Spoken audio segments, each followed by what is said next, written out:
Hello good morning, जोहार, मैं संजय और आप देख रहे हैं न्यूज झारखंड। समय हो चला है झारखंड की खबरों को जानने का, उनसे अपडेट होने का। तो चलिए जानते हैं आज की 25 मुख्य बड़ी खबरों को। उससे पहले अगर आप न्यूज झारखंड चैनल पे नए हैं तो प्लीज चैनल को सब्सक्राइब करके बेल आइकन प्रेस कर दीजिए, जिससे आप तक झारखंड की हर एक छोटी बड़ी खबर का अपडेट आप तक पहुंचता रहे। तो चलिए शुरुआत करते हैं आज की पहली और महत्वपूर्ण बड़ी खबर से। झारखंड में 18 मई तक आंधी बारिश के आसार। आज और कल इन जिलों में येलो और ऑरेंज अलर्ट जारी, लोगों को सावधान रहने की सलाह। तो झारखंड में साइक्लोनिक सर्कुलेशन के कारण मौसम का मिजाज बदला हुआ है। हर दिन दोपहर बाद कई जिलों में बारिश हो रही है। बुधवार को भी देर शाम रांची, रामगढ़, बोकारो, पलामू समेत कई जिलों में तेज हवाओं के साथ बारिश हुई, जिससे जनजीवन कुछ देर के लिए अस्त व्यस्त हो गया। कई जगहों पर पेड़ गिरने से आवागमन और बिजली गुल हो गई। मौसम विभाग ने राज्य में 18 मई तक आंधी, बारिश और वज्रपात की संभावना जताई है। मौसम विभाग की माने तो आज 14 मई को भी पलामू, गढ़वा, लातेहार, चतरा, कोडरमा और हजारीबाग को छोड़कर अधिकांश जिलों में 40 से 50 किलोमीटर प्रति घंटे की रफ्तार से तेज हवा, मेघ गर्जन और बारिश होने की संभावना है, जिसके लिए येलो अलर्ट जारी किया गया है। वहीं 15 मई यानी कि कल रांची, खूंटी, रामगढ़, बोकारो, गिरिडीह, धनबाद, दुमका, जामताड़ा, देवघर, गोड्डा, साहिबगंज और पाकुड़ में मौसम अधिक उग्र रहेगा। इन जिलों में 50 से 60 किलोमीटर प्रति घंटे की रफ्तार से आंधी, वज्रपात और बारिश को लेकर ऑरेंज अलर्ट जारी किया गया है। इस दौरान लोगों को सावधान और सतर्क रहने की सलाह दी गई है। राज्य में 18 मई तक आंधी, बारिश से मौसम बदला रहेगा। वहीं 17 और 18 मई को राज्य के उत्तर पूर्वी और दक्षिणी हिस्सों में कुछ स्थानों पर गरज चमक के साथ बारिश, वज्रपात और 40 से 50 किलोमीटर प्रति घंटे की रफ्तार से तेज हवा चलने की संभावना व्यक्त की गई है। झारखंड में अवैध भवनों को नियमित करने की पहल। आज 14 मई को ऑनलाइन पोर्टल होगा लॉन्च। झारखंड सरकार राज्य में अनधिकृत रूप से बने भवनों को नियमित करने की दिशा में बड़ा कदम उठाने जा रही है। इसी कड़ी में झारखंड अनधिकृत निर्मित भवन नियमितीकरण नियमावली 2026 के प्रावधानों को लागू करने के लिए आज 14 मई को ऑनलाइन पोर्टल का शुभारंभ किया जाएगा। कार्यक्रम का आयोजन प्रोजेक्ट भवन धुर्वा स्थित वित्त तल के सभागार में 11 बजे से होगा। सरकार की ओर से लाई गई इस नियमावली का उद्देश्य बिना स्वीकृति या नियमों के विपरीत बने भवनों को निर्धारित प्रक्रिया के तहत नियमित करना है। इससे ऐसे भवन मालिकों को राहत मिलने की उम्मीद है जो वर्षों से वैधता संबंधित समस्याओं का सामना कर रहे हैं। ऑनलाइन पोर्टल के माध्यम से भवन मालिक आवेदन कर सकेंगे और नियमितीकरण की प्रक्रिया को डिजिटल तरीके से पूरा किया जाएगा। माना जा रहा है कि इस व्यवस्था से शहरी क्षेत्रों में भवन संबंधित विवादों और प्रशासनिक जटिलताओं में कमी आएगी। आम आदमी को महंगाई का झटका। आज से 2 रुपये प्रति लीटर महंगा हुआ अमूल दूध। आम आदमी की जेब पर एक बार फिर चोट पड़ी है।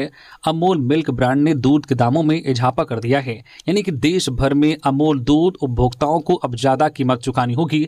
अमूल ने बुधवार को दूध की कीमतों में 2 रुपये प्रति लीटर की बढ़ोतरी का ऐलान किया है। नई कीमतें आज 14 मई से पूरे भारत में लागू होंगी। कंपनी ने बताया है कि दूध के संचालन और उत्पादन लागत में लगातार वृद्धि के कारण यह फैसला लिया गया है। संस्था के अनुसार इस साल पशु आहार, दूध की पैकेजिंग सामग्री और ईंधन की कीमतों में काफी बढ़ोतरी हुई है, जिससे उत्पादन लागत बढ़ गई है। भाजपा का किसानों के हक में आंदोलन। 15 से 20 मई तक राज्य भर में एक दिवसीय धरना। प्रदेश भाजपा इन दिनों जनता से जुड़े मुद्दों को लेकर आंदोलनरत है। बिजली, पानी सहित कई जन समस्याओं को लेकर राज्य सरकार के खिलाफ विरोध प्रदर्शन किए जा रहे हैं। इसी क्रम में बीजेपी ने राज्य के किसानों की समस्या को लेकर आगामी 15 मई से लेकर 20 मई तक सभी प्रखंड मुख्यालयों में एक दिवसीय धरना कार्यक्रम का ऐलान किया है। इस प्रदर्शन को लेकर जानकारी देते हुए भाजपा प्रदेश अध्यक्ष आदित्य साहू ने कहा है कि महागठबंधन सरकार ने चुनाव पूर्व किसानों को लेकर कई बड़े बड़े वादे किए थे। उन वादों को पूरा करने में हेमंत सरकार नाकाम साबित हुई है। पलामू में आंधी बारिश का कहर। रेलवे ट्रैक पर पेड़ गिरा। हैदरनगर में युवक की मौत। पलामू जिले में बुधवार रात करीब 8 बजे अचानक मौसम का मिजाज बदला और तेज हवा के साथ बारिश शुरू हो गई। आंधी बारिश ने भारी तबाही मचाई है। लोग जहां थे वहीं रुक गए। सड़क पर चल रहे लोगों और दुकानदारों ने सुरक्षित स्थानों पर शरण लेनी पड़ी। रेलवे ट्रैक पर पेड़ गिर गया, जबकि हैदरनगर में पेड़ गिरने से एक युवक की मौत हो गई। मेदिनीनगर शहर के अधिकांश इलाकों में बिजली आपूर्ति ठप हो गई, जिससे ब्लैक ब्लैकआउट की स्थिति बन गई। कई जगह बिजली के तार व खंभे उखड़ गए। पुलिस लाइन, बारा लोटा समेत कई इलाकों में पेड़ व बड़ी डालियां सड़क पर गिरने से आवागमन बाधित हो गया। स्थानीय लोग सड़क से पेड़ और डालियां हटाने में जुटे रहे। इधर हेहेगड़ा व छिपादोहा रेलवे स्टेशन के बीच रेलवे ट्रैक पर पेड़ गिरने की सूचना है, जिससे रेल परिचालन बाधित होने की आशंका है। इससे पहले सिंगरा के पास रेलवे का हाईटेंशन तार टूटने से अपलाइन पर ट्रेनों का परिचालन पहले से ही बाधित है। पश्चिमी सिंहभूम में नदी में युवक की डूबने से मौत, नहाते वक्त हुआ हादसा, 1.5 घंटे की मशक्कत के बाद नदी से बरामद हुआ शव। पश्चिमी सिंहभूम जिले के मंझारी थाना क्षेत्र अंतर्गत तांतनगर ओपी क्षेत्र के नारगी गांव में खरकई नदी में डूबने से बुधवार को एक युवक की मौत हो गई। मृतक की पहचान पिलका गांव निवासी 24 वर्षीय सन्नी टुडू के रूप में हुई है। ग्रामीणों ने करीब 1.5 घंटे की मशक्कत के बाद नदी से उसका शव बरामद किया। जानकारी के अनुसार सन्नी टुडू अपने दोस्त गुप्तेश्वर मार्डी के घर नारगी आया था। वह 16 मई को आयोजित होने वाले डबराबुरु सेंद्र पर्व मेले में शामिल होने की योजना बना रहा था। सन्नी अपने 5 दोस्तों के साथ खरकई नदी में नहाने गया था। नहाने के दौरान वह अपने साथियों से अलग दिशा में तैरता हुआ चला गया। शुरुआत में दोस्तों को लगा कि वह आसपास ही होगा, लेकिन काफी देर तक वापस नहीं लौटने पर उसकी खोजबीन शुरू की गई। जब उसका पता नहीं चला तो ग्रामीणों को सूचना दी गई। इसके बाद बड़ी संख्या में ग्रामीण नदी किनारे पहुंचे और खोज शुरू की। करीब 1.5 से 2 घंटे की मशक्कत के बाद उसका शव नदी से बाहर निकाला गया। आज जेल से बाहर निकलेंगे पूर्व मंत्री आलमगीर आलम। पूर्व मंत्री आलमगीर आलम आज जेल से बाहर आएंगे। सुप्रीम कोर्ट द्वारा दी गई जमानत आदेश को आधिकारिक रूप से बुधवार को ऑनलाइन अपलोड कर दिया गया है। जानकारी के अनुसार उनकी बेल बॉन्ड की प्रक्रिया पूरी कर ली गई है। ऐसे में उनका जेल से बाहर आने का रास्ता साफ हो गया है। वह आज जेल से बाहर निकल सकते हैं। बता दें कि सुप्रीम कोर्ट से उन्हें 11 मई को ही बेल मिली थी। हालांकि आदेश की कॉपी सिविल कोर्ट तक आधिकारिक रूप से नहीं पहुंचने के कारण उनके जेल से बाहर निकलने में देरी हो रही थी। अब सुप्रीम कोर्ट की वेबसाइट पर आदेश अपलोड होने के बाद स्थानीय अदालत को भी इसकी जानकारी उपलब्ध हो गई है। सीबीएसई ने जारी किया 12वीं का रिजल्ट। 85.20% बच्चे हुए पास, लड़कियों ने फिर मारी बाजी। सीबीएसई ने कक्षा 12वीं का रिजल्ट बुधवार को जारी कर दिया। इस बार भी लड़कियों ने शानदार प्रदर्शन करते हुए लड़कों से बेहतर नतीजे हासिल किए हैं। बोर्ड के अनुसार 12वीं में कुल 85.20% छात्र सफल हुए हैं। वहीं लड़कियों का पास प्रतिशत 88.86% रहा है, जबकि लड़कों का उत्तीर्ण प्रतिशत 82.13% दर्ज किया गया है। यानी कि लड़कियों ने लड़कों की तुलना में 6.73% बेहतर प्रदर्शन किया है। चतरा में पेट्रोल डीजल संकट, पंप सूखे, कतारें लंबी, खतरे में स्वास्थ्य सेवाएं। चतरा जिले में पेट्रोल और डीजल की भारी किल्लत ने विकराल रूप ले लिया है। दर्जनों पेट्रोल पंप पूरी तरह से सूख चुके हैं, जबकि बचे हुए पंपों पर सुबह से ही बुधवार को भीड़ और युद्ध जैसी स्थिति बनी हुई दिखी। आम नागरिकों से लेकर एम्बुलेंस सेवाओं तक पर संकट के बादल मंडरा रहे हैं, लेकिन जिला प्रशासन अभी तक इस गंभीर समस्या से अनभिज्ञ नजर आ रहा है। जिले के अधिकांश पेट्रोल पंपों पर नो स्टॉक के बोर्ड लटक रहे हैं। जिन थोड़े से पंपों पर ईंधन उपलब्ध है, वहां लंबी लंबी कतारें लगी हुई हैं। स्थिति इतनी गंभीर हो गई है कि पंप संचालक अपनी मर्जी से मात्र 100 रुपए से 400 रुपए तक का ही तेल दे रहे हैं। इस अनौपचारिक राशनिंग व्यवस्था से लंबी दूरी तय करने वाले वाहन चालक और निजी वाहन स्वामी खासे परेशान हैं और कई लोग जरूरी काम छोड़कर घंटों कतार में खड़े रहने को मजबूर हैं।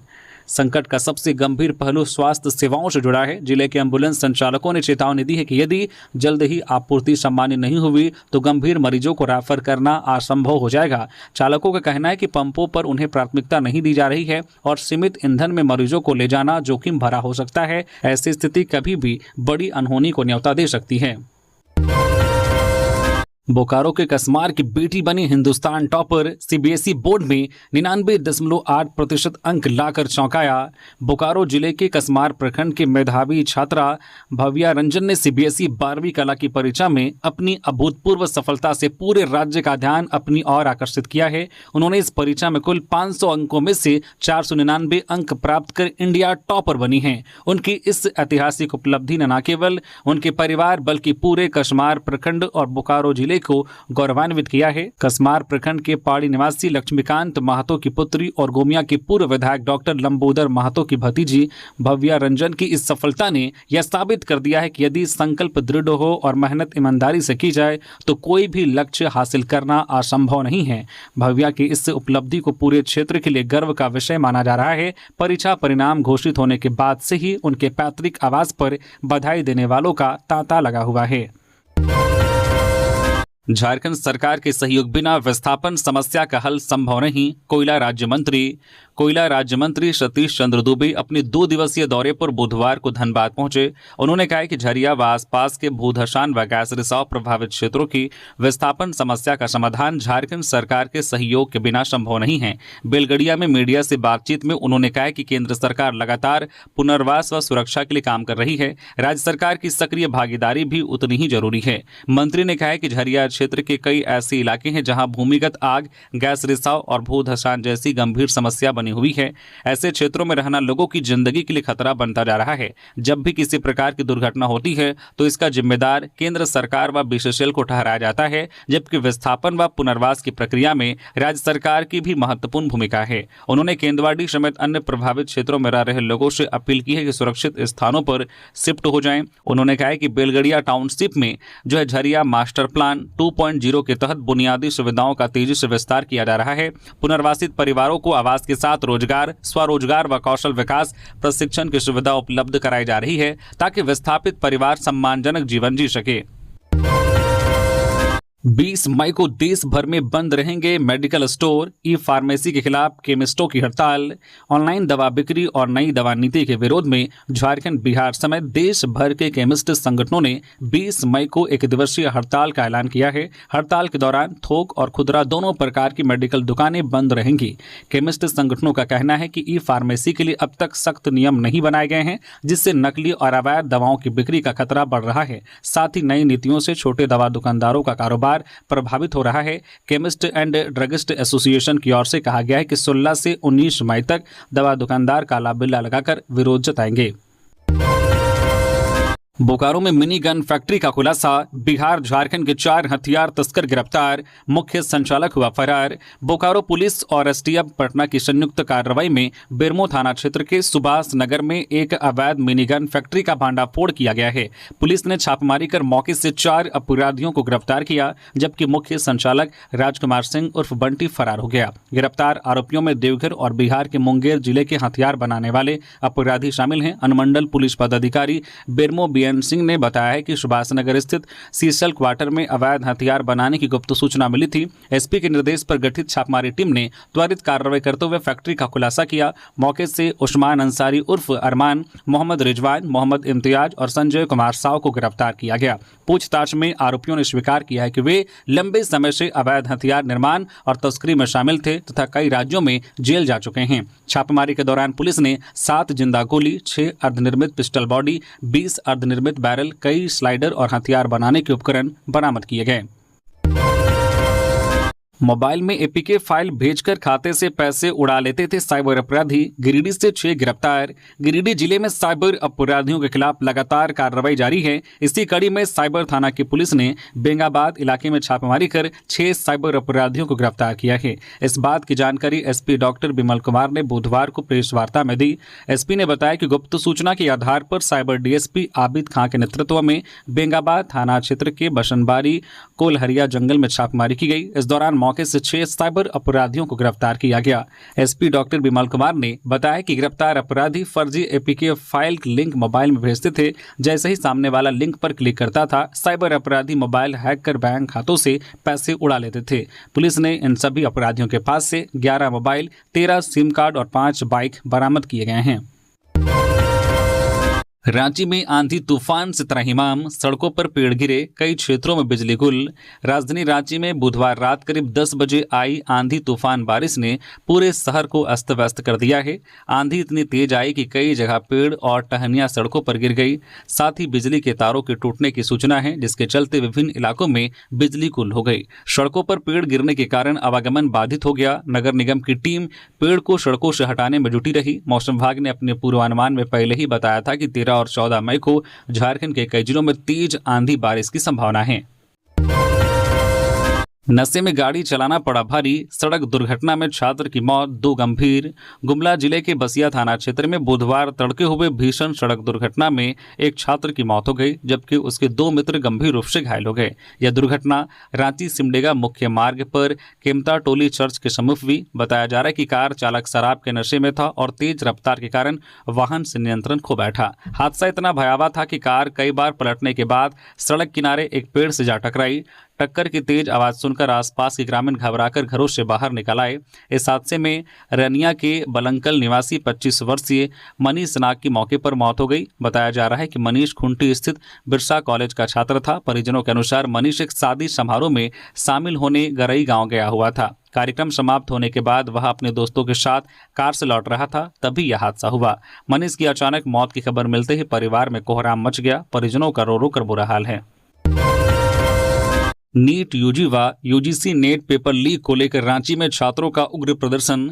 नीट यूजी, यूजीसी नेट एवं अन्य राष्ट्रीय परीक्षाओं में कथित पेपर लीक और धांधली के खिलाफ आइसा छात्र संघ और युवा कांग्रेस कार्यकर्ताओं ने रांची के लालपुर और फिरालाल चौक पर जोरदार विरोध प्रदर्शन किया। इस दौरान प्रदर्शनकारियों ने प्रधानमंत्री नरेंद्र मोदी का पुतला दहन कर केंद्र सरकार और राष्ट्रीय परीक्षा एजेंसी एनटीए के खिलाफ जमकर नारेबाजी की।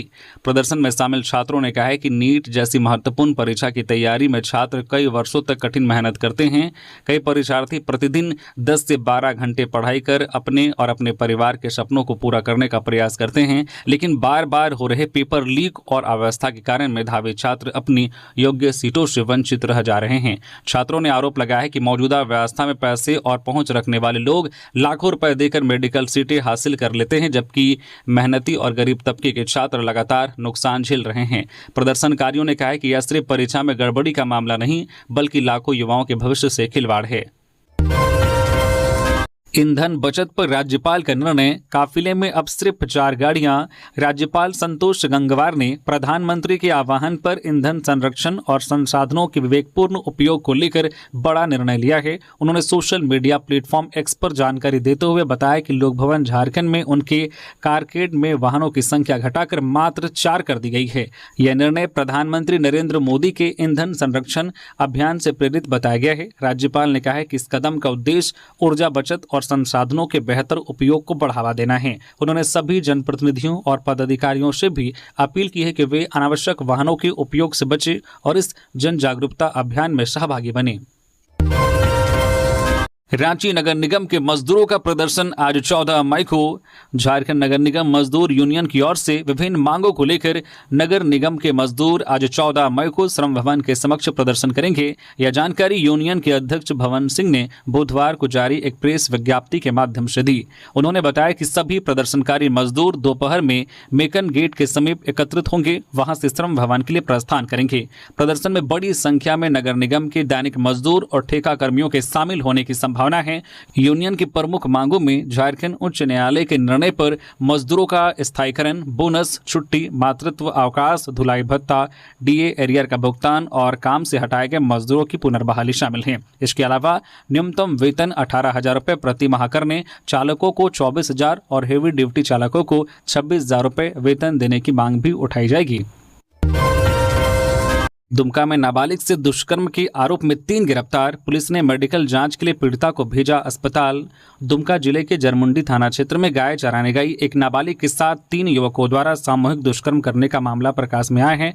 घटना को लेकर पीड़िता के भाई ने जरमुंडी थाने में कांड दर्ज कराया है। पीड़िता के भाई के आवेदन पर पुलिस ने मामला दर्ज कर त्वरित अनुसंधान करते हुए तीनों आरोपी युवकों को गिरफ्तार कर न्यायिक हिरासत में जेल भेज दिया गया है। नाबालिग के भाई द्वारा दिए गए आवेदन के अनुसार बीते दिन पीड़िता गाय चराने गई थी। इसी दौरान पहले से घात लगाए बैठे 3 युवक उसे जबरन पास के पहाड़ पर ले गए और बारी बारी से नाबालिग के साथ दुष्कर्म किया। इस दौरान खोजबीन के दौरान पीड़िता को एक युवक के साथ आपत्तिजनक हालत में देखा गया। लोगों को देखते ही 2 युवक मौके से भागने में कामयाब रहे, जबकि एक युवक को पकड़ लिया गया। परिजनों ने मामले की जानकारी पुलिस को दी, जिस पर पुलिस ने त्वरित कार्रवाई करते हुए पकड़े गए युवक की निशानदेही पर अन्य 2 आरोपियों को भी हिरासत में लेकर पूछताछ की। घटना में शामिल युवकों का नाम विकास हेम्ब्रम, साहेब मुर्मू और मिथुन सोरेन है। तीनों एक ही गाँव के निवासी हैं। फिलहाल पुलिस तीनों आरोपियों को जेल भेज दिया है और आगे की कार्रवाई में जुट गई है। रांची में बस लूट की कोशिश नाकाम, 4 गिरफ्तार, हथियार बरामद। रांची से नालंदा जा रही जीवन ज्योति बस के साथ बुधवार को लूट की कोशिश की गई, जिसे पुलिस ने समय रहते नाकाम कर दिया। घटना अरगोड़ा चौक के पास हुई, जहां बस नो एंट्री क्षेत्र में रुकी हुई थी। पुलिस ने बताया कि 3 अपराधी बस के पास आए। उनमें से 2 अपराधी बस में घुसकर चालक को हथियार के बल पर डराने लगे और रंगदारी की मांग की। बस चालक ने विरोध किया तो अपराधियों ने उस पर फायरिंग की। उसमें चालक बाल बाल बच गया। घटना के समय अरगोड़ा चौक पर पुलिस और ट्रैफिक कर्मी तुरंत घटनास्थल पर पहुंचे। इस कार्रवाई में एक अपराधी को अवैध हथियार के साथ पकड़ लिया गया, जबकि 2 अपराधी भागने में सफल रहे। सूचना मिलने के बाद वरिष्ठ पुलिस अधीक्षक पुलिस उपाधीक्षक हटिया के नेतृत्व में टीम गठित की गई। टीम ने तुरंत कार्रवाई करते हुए पकड़े गए अपराधी के पास से एक देसी पिस्तौल, खोखा और 2 मोबाइल जब्त किया। पुलिस ने अरगोड़ा थाना में मामला दर्ज कर छापेमारी की। इस कार्रवाई में भागे हुए 2 अन्य अपराधी और हथियार उपलब्ध कराने वाला एक अपराधी भी गिरफ्तार किया गया। सिमडेगा में एम्बुलेंस व यात्री बस की जोरदार टक्कर, 5 घायल 2 गंभीर। सदर थाना क्षेत्र के फरसा बेड़ा के पास बुधवार को एक यात्री बस और एम्बुलेंस के बीच जोरदार टक्कर हो गई। हादसे में कुल 5 लोग घायल हो गए, जिनमें 2 की हालत गंभीर बताई जा रही है। जानकारी के अनुसार बानो सीएचसी से गर्भवती महिला एलिना सुरिन को डिलीवरी के लिए 108 एम्बुलेंस से सिमडेगा सदर अस्पताल लाया जा रहा था। इसी दौरान फरसा बेड़ा के पास एम्बुलेंस और यात्री बस की आमने सामने टक्कर हो गई। टक्कर इतनी जोरदार थी कि एम्बुलेंस का दरवाजा जाम हो गया। स्थानीय लोगों की मदद से दरवाजा खोलकर घायलों को बाहर निकाला गया। घटना में एम्बुलेंस चालक लिबनुस डुंगडुंग और emergency medical technician Shashi Kumar गंभीर रूप से घायल हो गए। वहीं सहिया विरजमणि देवी समेत 3 अन्य लोगों को हल्की चोट आई है। राहत की बात यह रही कि एम्बुलेंस में सवार गर्भवती महिला एलिना सुरिन पूरी तरह से सुरक्षित रही और उन्हें कोई चोट नहीं आई। झारखंड एएनएम परीक्षा 18 मई से शुरू होगी, प्रमाण पत्रों की जांच। झारखंड कर्मचारी चयन आयोग जेएसएससी ने झारखंड एएनएम प्रतियोगिता परीक्षा 2025 के तहत एक महत्वपूर्ण सूचना जारी की है। आयोग ने परीक्षा के आधार पर शॉर्टलिस्टेड किए गए लगभग 3600 अभ्यर्थियों के प्रमाण पत्रों की जांच का कार्यक्रम घोषित कर दिया है। यह प्रक्रिया आगामी 18 मई से शुरू होकर 26 मई 2026 तक आयोग के कार्यालय में चलेगी। आयोग की परीक्षा नियंत्रक द्वारा जारी सूचना के अनुसार प्रमाण पत्रों की जाँच प्रतिदिन 2 पालियों में आयोजित की जाएगी। सिमडेगा में स्कूल बसों पर परिवहन विभाग की सख्ती, लगाया 55,000 का जुर्माना। सिमडेगा डीसी कंचन सिंह के निर्देश पर परिवहन विभाग की टीम ने स्कूल बच्चों की सुरक्षा को ध्यान में रखते हुए बसों की जांच की। अभियान के दौरान 5 स्कूल बसों की सघन जांच की गई। टीम ने बस चालकों की ड्राइविंग लाइसेंस, फिटनेस, बसों का रजिस्ट्रेशन, इंश्योरेंस सहित अन्य आवश्यक दस्तावेजों की जाँच की। नियमों के उल्लंघन पाए जाने पर बसों पर करीब 55,000 रुपये का जुर्माना वसूला गया। लातेहार में स्टोन माइंस में फायरिंग मामले में राहुल सिंह गिरोह के 3 किशोर धराए। लातेहार जिले के बरियातू थाना क्षेत्र के चुम्बा स्थित स्टोगन माइंस में हुई गोलीबारी की घटना में पुलिस कार्रवाई की है। पुलिस इस मामले में राहुल सिंह गिरोह के 3 किशोरों को पकड़ा है। उन्हें बाल सुधार के लिए भेज दिया गया। जानकारी के अनुसार 11 मई को चुम्बा बिरबिर गांव स्थित स्टोन माइंस में लगी हाईवा व ऑफिस पर गोलीबारी की गई थी। राहुल सिंह गैंग ने सोशल मीडिया पर इस गोलीबारी की जिम्मेवारी ली थी। पुलिस ने कार्रवाई करते हुए मामले में शामिल 3 किशोरों को दबोच लिया। तीनों की उम्र 16 से 17 वर्ष बताई जा रही है। सरायकेला में रोजगार मेले में 336 अभ्यर्थियों का सिलेक्शन। जिला नियोजनालय शाह मॉडल करियर सेंटर परिसर में बुधवार को रोजगार मेले का आयोजन किया गया, जिसमें विभिन्न औद्योगिक एवं निजी कंपनियों ने तकनीकी और गैर तकनीकी पदों पर युवाओं का साक्षात्कार लिया। इस मेले में DRI fitter, quality inspector, NPD engineer, PCC executive, salesman, telecaller, field officer, welder, data entry operator, civil supervisor, logistics technician सहित कई पदों के लिए भर्ती प्रक्रिया आयोजित की गई। जिला नियोजन पदाधिकारी आलोक कुमार तोपनो ने बताया कि मेले में कुल 20 कंपनियों और संस्थानों ने हिस्सा लिया। उन्होंने जानकारी दी है कि सरायकेला, खारसावा, चाईबासा और जमशेदपुर क्षेत्रों में नियुक्ति के लिए कुल 336 अभ्यर्थियों को विभिन्न कंपनियों द्वारा शॉर्टलिस्ट किया गया है। 15 जून तक राज्य के मेडिकल कॉलेजों और जिला अस्पतालों में लगेगी ऑटोमेटिक पैथोलॉजी मशीन। विभाग ने की तैयारी।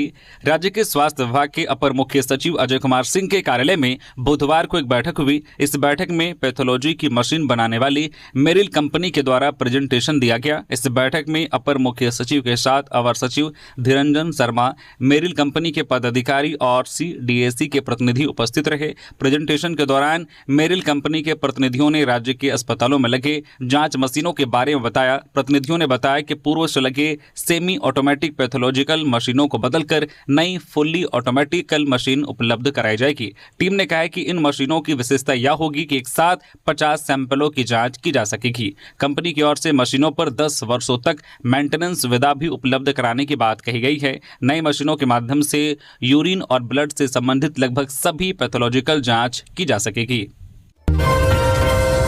जामताड़ा में भगवान बिरसा मुंडा की प्रतिमा की मरम्मत तो हुई, पर क्षतिग्रस्त करने वाले अब भी गिरफ्त से बाहर। जामताड़ा में 6 मई की रात असामाजिक तत्वों ने कोट मोड़ स्थित भगवान बिरसा मुंडा की प्रतिमा को क्षतिग्रस्त कर दिया था।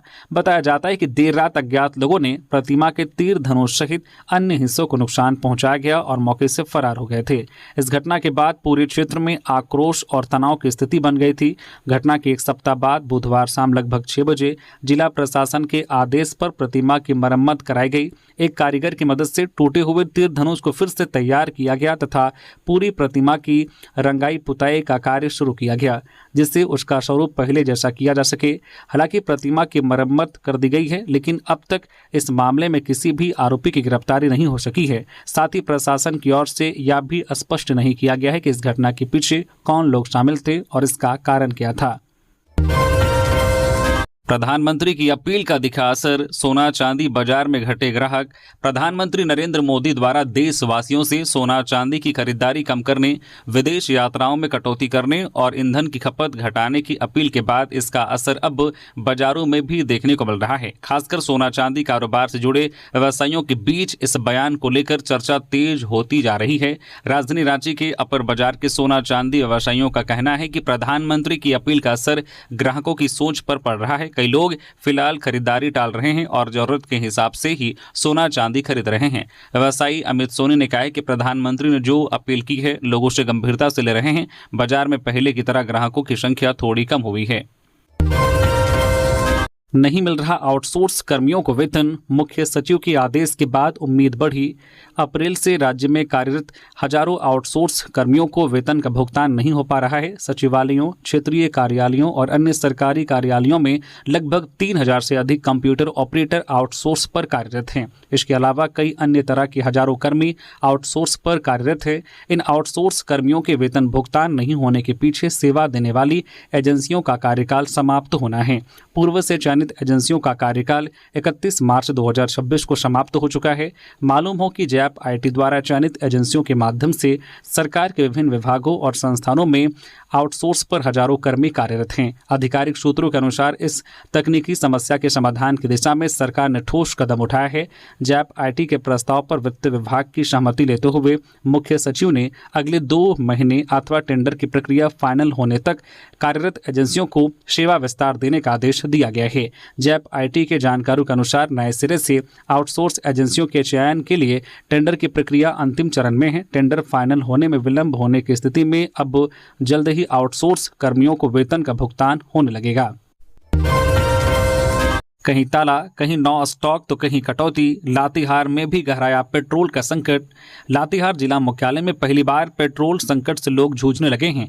जिला मुख्यालय में कई पेट्रोल पंप में ताले लटकने लगे हैं तो कहीं नो स्टॉक का बोर्ड लगा दिया गया है। कुछ पेट्रोल पंप पर पेट्रोल दिया भी जा रहा है तो उसकी सीमा निर्धारित कर दी गई है। शादी विवाह के समय पेट्रोल की इस किल्लत से लोगों को परेशानी हो रही है। दरअसल लातेहार जिला मुख्यालय में मोटरसाइकिल सवार लोगों को पेट्रोल के लिए भटकता देखा गया है। कुछ पेट्रोल पंप बंद पड़े थे जिसके चलते लोगों को परेशानी उठानी पड़ रही थी। हालांकि 1-2 पेट्रोल पंप पर पेट्रोल मिल रहा था, परंतु यहां भी मोटरसाइकिल को अधिकतम 100 रुपए का ही पेट्रोल दिया जा रहा था।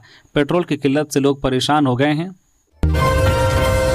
गुमला में हाईवा पेड़ से टकराया, चालक घंटों फंसा रहा। भरनों के कुसुम्बहा में हुआ हादसा, ट्रैक्टर से निकाला गया, गंभीर रूप से जख्मी। गुमला जिले के भरनों प्रखंड स्थित कुसुम्बहा गांव में बुधवार को एक तेज रफ्तार हाईवा अनियंत्रित होकर सड़क किनारे पेड़ से टकरा गया। इस हादसे में हाईवा का चालक करीब 1 घंटे तक केबिन में फंसा रहा। कुसुम्बहा सिंगरौली मुख्य मार्ग पर हुई यह घटना इतनी भीषण थी कि हाईवा का अगला हिस्सा पूरी तरह से क्षतिग्रस्त हो गया। टक्कर के कारण चालक केबिन में ही बुरी तरह से दब गया। चालक को बाहर निकालने के लिए 2 ट्रैक्टरों की मदद ली गई। करीब 1 घंटे की मशक्कत के बाद चालक को सुरक्षित बाहर निकाला जा सका।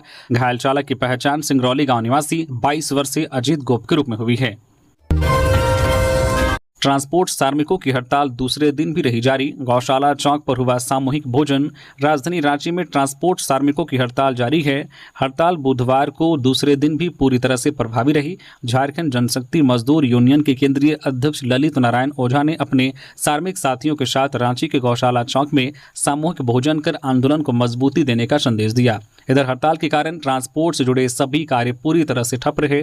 लोडिंग, अनलोडिंग, ढुलाई, बुकिंग और डिलीवरी समेत सभी गतिविधियां बंद रही, जिससे सप्लाई व्यवस्था प्रभावित होती दिखी। इस दौरान कार्मिकों के समर्थन में संजय कुमार जायसवाल भी आंदोलन स्थल पहुंचे और कार्मिकों की हक की लड़ाई में अपना समर्थन दिया। वह मजदूर यूनियन के केंद्रीय अध्यक्ष ललित नारायण ओझा ने कहा कि कार्मिकों के सम्मान, हक और अधिकार के लिए संघर्ष लगातार जारी रहेगा। यदि मेहनतकश मजदूर दिन भर कड़ी मेहनत करने के बावजूद भूखे पेट सोने को मजबूर होंगे तो राज्य की सप्लाई व्यवस्था जो है ठप कर दिया जाएगा। सरकार और संबंधित विभागों को कार्मिकों की समस्याओं को गंभीरता से लेते हुए उनके अधिकार सुनिश्चित करने चाहिए।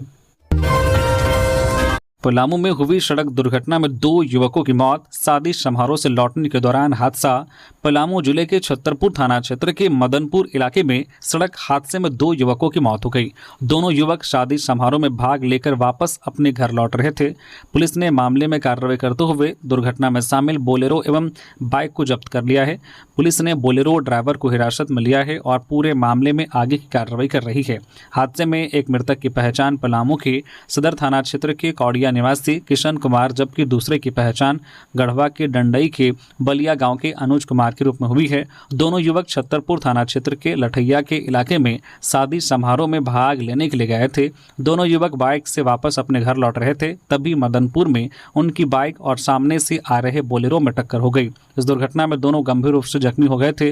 दोनों को इलाज के लिए छतरपुर के अनुमंडलीय अस्पताल में भर्ती कराया गया। बाद में दोनों को इलाज के लिए मेदिनी राय मेडिकल कॉलेज एंड हॉस्पिटल में भर्ती कराया गया, जहां डॉक्टरों ने दोनों को मृत घोषित कर दिया। पुलिस ने दोनों मृतकों के शव को पोस्टमार्टम के बाद परिजनों को सौंप दिया। खूंटी में हथियार कारतूस के साथ पीएलएफआई उग्रवादी राजेश महतो गिरफ्तार।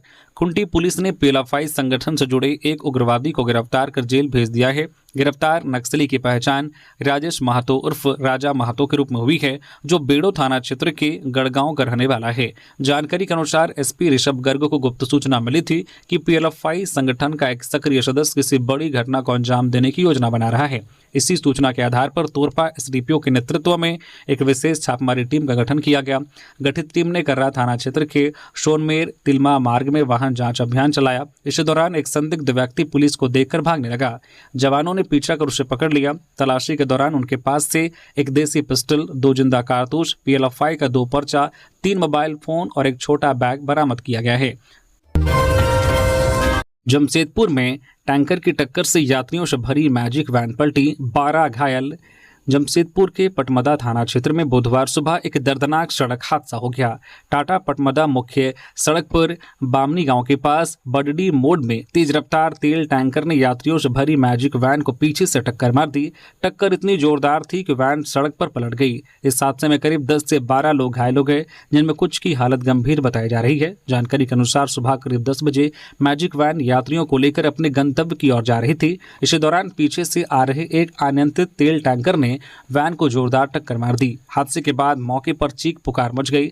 आसपास खेतों में काम कर रहे ग्रामीण और स्थानीय लोग तुरंत घटनास्थल पर पहुंचे और राहत और बचाव कार्य शुरू किया। रामगढ़ एसपी ने क्राइम मीटिंग में पुलिस अधिकारियों को दिए सख्त निर्देश। रामगढ़ एसपी मुकेश कुमार लोनायत ने अपने कार्यालय सभागार में बुधवार को पुलिस अधिकारियों के साथ मासिक अपराध गोष्ठी क्राइम मीटिंग की। उन्होंने जिले में अपराध पर नियंत्रण के लिए पुलिस अधिकारियों को जरूरी दिशा निर्देश दिए। सभी थाना प्रभारियों को अपने अपने थाना में लंबित कांडों व कुर्की जब्ती के मामलों का शीघ्र निष्पादन करने का निर्देश दिया। एसपी ने सड़क सुरक्षा, फरार अभियुक्तों, संगठित आपराधिक गिरोह व साइबर अपराधियों के खिलाफ कार्रवाई, मादक पदार्थों के विरुद्ध छापेमारी, अवैध उत्खनन की रोकथाम सहित अपराध से संबंधित अन्य मामलों की समीक्षा की। संबंधित अधिकारियों से इन मामलों में अब तक की गई कार्रवाई के बारे में जानकारी ली गई और आवश्यक दिशा निर्देश दिए गए। बैठक में सभी एसडीपीओ, डीएसपी, थानेदार व ओपी प्रभारी मौजूद थे। चतरा की इटखोरी पुलिस ने मोबाइल चोरी का किया खुलासा। 5 अंतरजिला चोर गिरफ्तार, 10 लाख रुपए के 31 स्मार्टफोन बरामद। चतरा जिले की इटखोरी पुलिस ने एक मोबाइल दुकान में हुई चोरी का खुलासा किया है। पुलिस ने इस मामले में अंतरजिला गिरोह के 5 सदस्यों को गिरफ्तार किया है। उनके पास से 10 लाख रुपए के 31 स्मार्टफोन और चोरी में इस्तेमाल की गई एक बाइक बरामद की गई है। यह घटना 16 मार्च 2026 को हुई थी। इटखोरी चट्टी निवासी सूरज कुमार दांगी ने इटखोरी थाने में एक लिखित शिकायत दर्ज कराई थी। उन्होंने बताया कि अज्ञात चोरों ने उनकी मोबाइल दुकान का ताला तोड़कर बड़ी संख्या में स्मार्टफोन और नकदी चुरा ली है। घटना की गंभीरता को देखते हुए पुलिस ने इटखोरी थाना में मामला दर्ज कर जांच शुरू की। एसपी को मिली गुप्त सूचना के आधार पर टीम ने तुरंत कार्रवाई की और संदिग्ध ठिकानों पर छापेमारी की। इस दौरान पुलिस ने चोरी में शामिल कुल 5 अभियुक्तों को गिरफ्तार किया। ये अपराधी हजारीबाग और चतरा जिले के सीमावर्ती इलाकों में सक्रिय थे और संगठित होकर चोरी की घटनाओं को अंजाम देते थे। गिरफ्तारी के बाद अभियुक्तों की निशानदेही पर पुलिस ने उनके ठिकानों से चोरी का माल बरामद किया है। पुलिस ने कुल 31 विभिन्न कंपनियों के स्मार्टफोन बरामद किए हैं, जिनकी बाजार में अनुमानित कीमत करीब 10 लाख रुपए बताई जा रही है। तो ये थी आज की झारखंड की टॉप बड़ी खबरें। इसी तरह से झारखंड की हर एक छोटी बड़ी खबर देखने के लिए आप न्यूज़ झारखंड चैनल को सब्सक्राइब करके बेल आइकन प्रेस कर दीजिए, जिससे अब तक झारखंड की हर एक छोटी बड़ी खबर का अपडेट आप तक पहुंचता रहे। तो अभी के लिए बस इतना ही, हमें दीजिए इजाजत, फिर मिलते हैं किसी और खबरों के साथ। धन्यवाद।